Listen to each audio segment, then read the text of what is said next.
आपके सवाल हमारे जवाब। अस्सलाम वालेकुम तलत भाई, फ़रहान बात कर रहा हूँ ऑस्ट्रेलिया से। सवाल मेरा DGISI की अपॉइंटमेंट के बारे में था, जिसको काफ़ी हद तक इस गवर्नमेंट ने कंट्रोवर्शियल बना दिया है। क्या ये टैक्टिक्स हैं इस गवर्नमेंट की कि अटेंशन डाइवर्ट हो जाए जो ये पेंडोरा लीक्स है उससे? क्योंकि अब जहाँ पे भी मैं देखूँ यही डिस्कस हो रहा है कि DGISI की अपॉइंटमेंट का लेटर क्यों नहीं इशू अब तक।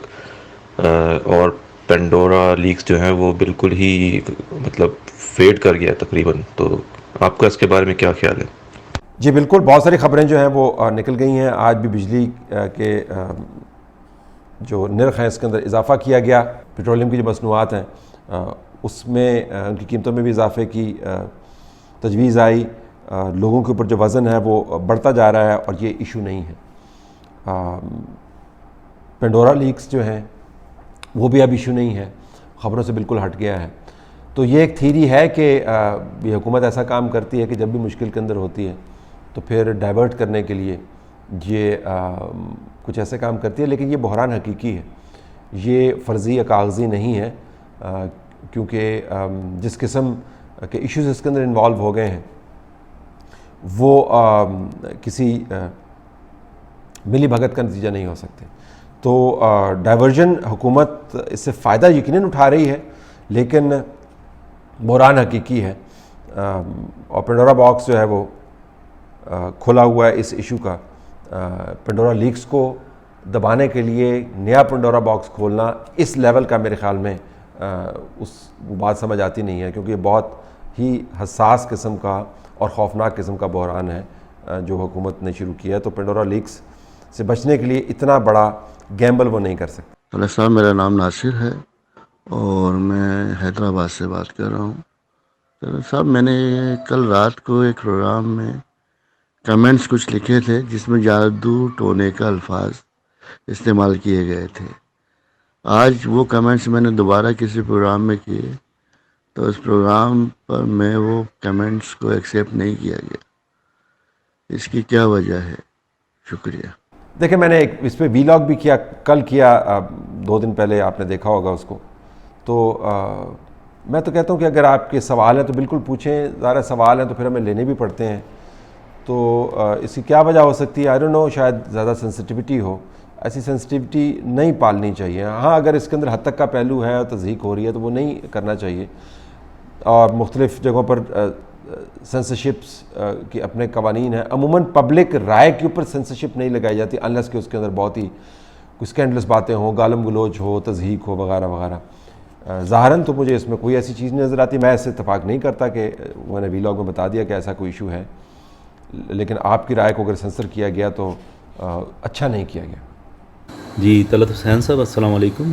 मैंने लास्ट डे इवनिंग में देखा था ARY पे, ख़ास तौर पे ये रमीज़ राजा साहब का बयान चल रहा था कि पिछले 2-3 सालों में क्रिकेट का बहुत बेड़ा गर्क कर दिया गया है। तो ये बड़ी हैरत अंगेज़ बात है कि मौजूदा चेयरमैन जो है अपने से रिसेंट पास्ट में जो चेयरमैन बने हैं उनके मतलब ये रिमार्क्स दे रहे थे। तो आपका क्या ख्याल है कि वाकई ही पिछले 3 सालों में क्रिकेट का बेड़ा गर्क कर दिया गया है, या और अगर पिछले 3 सालों में क्रिकेट का बेड़ा गर्क करने वाले बंदे ने ही नया चेयरमैन अपॉइंट किया है, तो लगता तो ये है कि ये साहब भी कुछ वैसा ही काम करेंगे जैसा एहसान मानी सब करते रहे हैं। देखिए, जो ढांचे की ख़राबियाँ होती हैं उसको आप अफराद के ज़रिए अमूमन दूर नहीं करते। और ये मैं अमूमी बात कर रहा हूँ, क्रिकेट के हवाले से बात नहीं कर रहा हूँ। पाकिस्तान के अंदर हमारे यहाँ पर एक रिवायत ये है या सोच ये है कि अगर आप बंदा ठीक ले आएँ तो बंदा आके निज़ाम को ठीक कर देगा। बंदे निज़ाम को ठीक नहीं करते। बंदों के साथ जो टीम होती है, उस टीम के पास जो विज़न होता है, उस विज़न को जो तमाम माहौल की सपोर्ट होती है, ये फार्मूला जो है ये निज़ाम ठीक करता है। इसी वजह से इनकलाब जो है वो इतना ज़्यादा एक तूफ़ानी किस्म का अमल है कि अगर सिर्फ एक बंदे के होने की वजह से चीज़ें ठीक होने लग जाए तो फिर इनकलाब लाने की ज़रूरत नहीं है। इनकलाब लाने के लिए एक बाकायदा मुवाफ़िक माहौल होता है, एक नज़रिया होता है, एक विज़न होता है और बड़े पैमाने पर टीम होती है, बहुत सारे बीसियों और अवामिल होते हैं। तो अब आप क्रिकेट की तरफ आएँ तो मेरे ख़्याल में क्रिकेट जो है अगर बेड़ा गर्क उसका हुआ है तो ज़ाहिर है फिर इसका तजिया करना चाहिए कि बेड़ा गर्क क्यों उसका हुआ है, कौन कौन सी वजूहत है। रमीज़ राजा साहब जो हैं वो पढ़े लिखे हैं और क्रिकेट का बैकग्राउंड भी उनका तगड़ा है, लेकिन जो पीसीबी का चेयरमैन है उसने पाकिस्तान की क्रिकेट ठीक नहीं करनी। उसने पाकिस्तान की क्रिकेट के लिए एक फ्रेमवर्क तय करना है जिसको उसने लागू करना है ठीक करने के लिए। वो हर ग्राउंड में जाके, हर क्लब के अंदर जाके वो बच्चों की कोचिंग नहीं कर सकता ना। वो क्रिकेट की जो बेस है उसके लिए पॉलिसी तो बना सकता है, उसको इम्प्लीमेंट किसी और ने करना है। तो इस वजह से मैं कहता हूँ कि देखना होगा कि आने वाले दिनों में वो अपना विजन क्या बनाते हैं और विजन को इम्प्लीमेंट करने के लिए स्ट्रेटजी क्या बनाते हैं। बंदे के आने जाने से तो कोई फ़र्क नहीं पड़ता जी। अच्छा बंदा आप ले भी आएंगे, लेकिन अगर ढांचा जो है मुवाफिक नहीं है तो बंदा नाकाम हो जाएगा। तलत भाई, बहरिया कॉलेज में मेरी खुद बेटी पढ़ती है और मेरी साली के बच्चे भी पढ़ते हैं और मेरे फ्रेंड के बच्चे भी पढ़ते हैं। 12 साल, 13 साल, 14 साल, 15 साल, 16 साल इस तरह उम्रें हैं। स्कूल में भी पढ़ते हैं और कॉलेज में पढ़ते हैं। अब ये फॉर्म दिया गया है और कह रहे हैं कि ये जो है ना आप वैक्सीनेशन करवाओ और इसमें आप पेरेंट्स रजामंदी भी दो, और जो है ना अगर आप नहीं करवाओगे तो 14 अक्टूबर के बाद जो है ना आप कॉलेज में इंटर नहीं हो सकते। तो इस पे आप थोड़ा जो है ना हमारी जो है ना मदद करें और कौम बाला तक ये बात पहुंचाएं, क्योंकि हम कहाँ जाएं, हम तो फंस गए बुरे तरीके से। जज़ाकल्लाह, अस्सलाम वालेकुम। नहीं, मुझे समझ नहीं आया फंस क्यों गए हैं बुरे तरीके से, क्या मसला है? तो वैक्सीनेशन आप क्यों नहीं करवा लें? तो वैक्सीनेशन बच्चों को करवानी चाहिए, इसका क्या मसला है? फंसने की क्या बात है? वो आपको सही बता रहे हैं, वैक्सीनेशन करवाएं। मेरे ख्याल में 12-13 साल कुछ उन्होंने एज और नीचे वो लेके आए हैं, तो उस हुकूमत की उस एज के मुताबिक आप वैक्सीनेशन करवा लें। बच्चों की वैसे भी तो वैक्सीनेशन होती हैं जी। आप टीके लगवाते हैं उनको, मुख्तलिफ़ किस्म की बीमारियों के, तपेदिक के टीके लगते हैं, टीबी के टीके लगते हैं, हम वैक्सीनेशन करवाते हैं ना। बाकायदा चार्ट होता है जो नौमौलूद का, उसके ऊपर लिखा होता है कि इसको इस उम्र में, इस महीने में ये टीका लगना है। तो वो भी तो वैक्सीनेशन ही है ना जी। तो इसमें क्या इतना एतराज़? मुझे समझ नहीं आया कि क्यों फंस गए आप। वैक्सीनेशन प्लीज़ लगवाएं। इफ्तिखार बात कर रहा हूँ सियालकोट से। हमने वोट इस उम्मीद पे दिया कि एक तब्दीली आएगी सियासत में। अब जबकि हमें वो तब्दीली नज़र नहीं आती, तो हम वापस नहीं जाना चाहते उन्हीं पार्टीज़ की तरफ जो कि पहले से थी। और अब ये भी श्योर है कि जो नई पार्टी बनेगी, कोई अगर बनती है तो खुदा ना खास्ता, तो उसकी तरफ भी नहीं जा सकते। हम एक स्टक हो चुके हैं इमरान खान और उसी सियासी कल्चर के दरमियान में। तो हमें फिर भी अभी भी Imran Khan as a personality appeal करता है। मैं आपसे चाहूँगा गाइडलाइन दें हमें, इस जनरेशन को, क्योंकि आप मीडिया जो एक मेन स्ट्रीम मीडिया में अब आजकल नहीं है, लेकिन मेन स्ट्रीम मीडिया से ज़्यादा इम्पैक्ट रखते हैं नौजवानों की जहन साजी करने के लिए। तो आप ज़रूर गाइड करें कि हमारे पास अब क्या होप है सियासत में, नौजवान के लिए क्या होप है। देखिए, मैं किसी को क्या गाइड करूं, आप सब पढ़े लिखे लोग हैं, लेकिन बुनियादी बात यह कि जिस तरह मैं क्रिकेट के सवाल के जवाब में आपको बता रहा था, शख्सियात जो हैं, जो अल्लाह के प्यारे हैं, उन शख्सियात के अलावा मैं बात कर रहा हूँ। शख्सियात जो हैं वो कौमों की किस्मतें नहीं बदलती। इनेबलिंग इन्वायरमेंट जो है, माहौल जो है, कौमों की किस्मतें बदलता है, विजन किस्मतें बदलता है। सियासत जो है वो किस्मत बदल भी सकता है, किस्मत बिगाड़ भी सकता है, लेकिन सियासत असल में लोगों के जो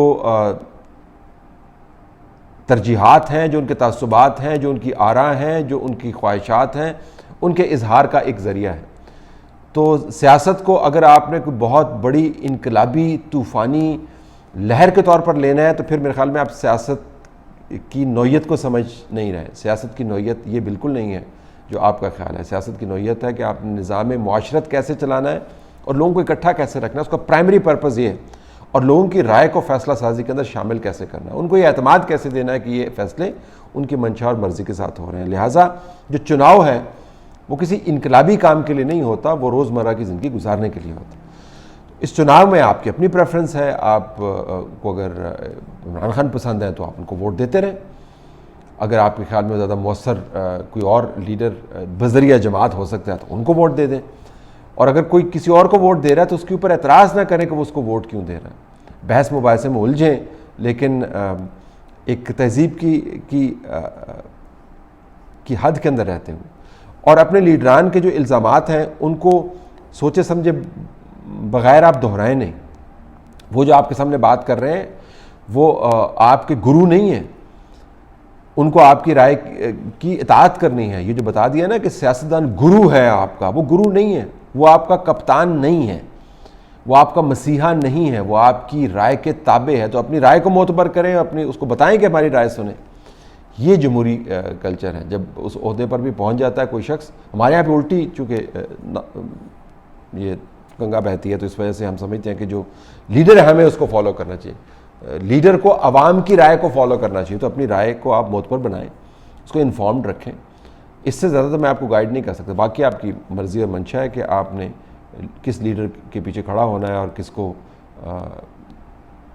किसका साथ नहीं देना, ये आपकी अपनी राय है। अस्सलाम वालेकुम तल्ला साहब, मुझे उम्मीद है कि अगर आप वाकई सच्चे पाकिस्तानी हैं तो ये इस इशू पे ज़रूर आप इलाग करेंगे कि डॉक्टर कदीर खान की जस्द खाकी को कहाँ दफनाया गया। इस्लामाबाद की जो है ना शाह फैसल मस्जिद में जो है कब्र तो खाली लोग दिखा रहे हैं, वीडियो सोशल मीडिया पे चल रही हैं। तो अब कौन सा एंकर हिम्मत करेगा कि कम से कम इस इशू पे कोई बात तो करे, क्या हुआ ये। देखें, एक तो ये सच्चे पाकिस्तानी झूठे पाकिस्तानी से गुफ्तगू का आगाज़ ना किया करें। मैं टैक्स देता हूँ, मेरी तरह जो लोग टैक्स देते हैं या पाकिस्तान में रहते हैं तो वो सच्चे पाकिस्तानी हैं। मतलब जब आप कहते हैं अगर आप सच्चे पाकिस्तानी हैं तो आपका मफरूज़ा ये होता है कि मैं तो बहुत सच्चा हूँ लेकिन मैं जिससे बात कर रहा हूँ वो ज़रा कम सच्चा है। तो कुछ थोड़ा सा ख्याल करना चाहिए। अगर आप वाकई सच्चे पाकिस्तानी हैं तो मैं कहूँ कि मुझे क्या पता कि आप हिंदुस्तानी हैं, तो मैं भी तो ये सवाल उठा सकता हूँ ना। बहरहाल कच वैसी नहीं कर रहा, लेकिन मैं कह रहा हूँ कि सवाल आप करें तो सच्चे और झूठे की जो बहस है उसको कानून को तय करने दें। वीलॉग करने की ज़रूरत नहीं जी। देखें, 2 कब्रें बनी, बहुत सारे लोग जो हैं वो फैसल मस्जिद चले गए क्योंकि उनका ख्याल था कि वहाँ पर उनकी तदफीन होगी। बाज़ लोगों का ख्याल है और मैं इससे इत्तफ़ाक़ करता हूँ कि ऐन मुमकिन है कि जहाँ पर असल में जनाजा होना था वहाँ पर हजूम इतना शायद बढ़ जाता, लोग इतनी तादाद में आ जाता कि मैनेज करना मुश्किल हो जाता, तो उन्होंने डाइवर्ट करने के लिए ये काम किया। बाकी डॉक्टर अब्दुल कदीर ख़ान जो हैं वो फैसल मस्जिद में हो या किसी और कब्रिस्तान में, वो दुनिया से रुखसत हो गए हैं। उनके काम ऐसे हैं कि लोकेशन मैटर नहीं करती उनके लिए।